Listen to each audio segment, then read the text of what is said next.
যে কমেন্টটিকে আমরা কিছু আগে আনঅ্যাপ্রুভড করলাম, সর্বশেষ অবস্থান কোথায়, কমেন্টটি কোথায় গেল এবং কোথায় এর অবস্থান বর্তমান, তো সেটি সম্পর্কে জানব।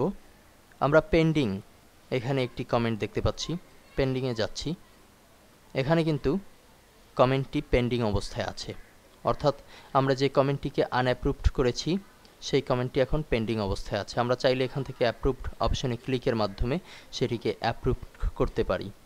কিন্তু যদি এমন হয় যে শুধুমাত্র অ্যাপ্রুভড করব তখন যখন আমরা এটিকে কিছুটা এডিট করব। ধরুন এখানে nice test article it is, এই জায়গাটুকু আমরা বাদ দিয়ে দেব। তখন কি করব, আমরা কুইক এডিট কিংবা এডিটের মাধ্যমে এটিকে মডিফাই করতে পারবো। কুইক এডিটে যাচ্ছি, এখানে আমরা ইট ইজ শব্দটা কেটে দিব, অর্থাৎ আমরা মডিফাই করলাম। আপডেট কমেন্ট অপশনে ক্লিক করছি, আমাদের কমেন্টটি কিন্তু আপডেট হয়েছে।